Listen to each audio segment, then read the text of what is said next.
Emmanuel Levinas, seorang filsuf asal Lituania yang banyak berkontribusi dalam filsafat kontemporer, mengembangkan konsep etika responsibilitas yang mengutamakan tanggung jawab moral terhadap orang lain sebagai landasan etika. Menurut Levinas, tanggung jawab moral yang paling mendasar adalah tanggung jawab kita terhadap sesama manusia. Levinas juga berpendapat bahwa hubungan etis sejati terjadi ketika seseorang merasa terikat untuk bertanggung jawab atas keberadaan orang lain, terlepas dari apa yang orang lain lakukan atau bagaimana orang lain memandang dirinya. Kita tidak bisa menghindar atau mengabaikan tanggung jawab kita terhadap orang lain hanya karena kita merasa tidak nyaman ataupun tidak suka. Menurut Levinas, tanggung jawab moral ini muncul dari pengalaman wajah orang lain atau yang disebut the face of the other, di mana kita merasakan kehadiran yang melebihi kemampuan diri kita sendiri.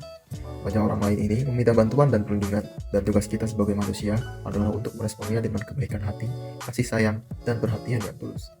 Dalam konsep etika responsibilitas, Levinas menegaskan bahwa tanggung jawab kita terhadap orang lain tidak dapat digantikan oleh tindakan atau kompensasi materi apapun. Kita harus selalu siap untuk membantu orang lain tanpa syarat dan tanpa mengharapkan balasan apapun.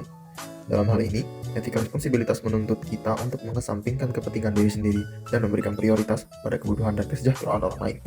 Secara keseluruhan, etika responsibilitas menurut Levinas mengajarkan bahwa tanggung jawab moral kita terhadap orang lain tidak hanya sebuah kewajiban moral, tetapi juga menjadi landasan moralitas yang paling mendasar.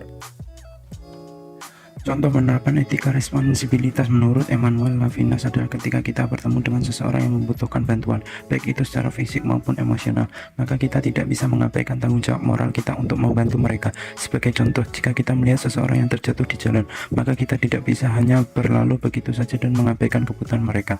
Kita harus merespon kebutuhan tersebut dengan memberikan pertolongan. Selain itu, penerapan etika responsibilitas juga dapat diterapkan dalam lingkup pekerjaan. Sebagai contoh, seorang pemimpin atau manajer memiliki tanggung jawab moral untuk memastikan kesejahteraan dan kebahagiaan karyawan yang ada di bawah naungannya. Hal ini dapat dilakukan dengan cara memberikan hak-hak karyawan secara adil, memastikan kondisi kerja yang aman dan sehat, serta memberikan dukungan emosional dan mental kepada karyawan yang membutuhkan. Penerapan etika responsibilitas juga dapat diterapkan dalam lingkup sosial.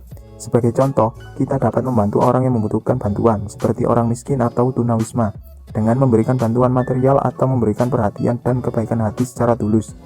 Dalam semua kasus, penerapan etika responsibilitas menunjukkan bahwa tanggung jawab moral kita terhadap orang lain merupakan landasan moralitas yang paling mendasar.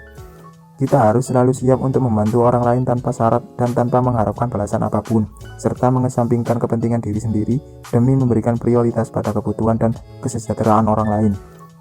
Sekian dari kelompok kami, saya akhiri. Wassalamualaikum warahmatullahi wabarakatuh.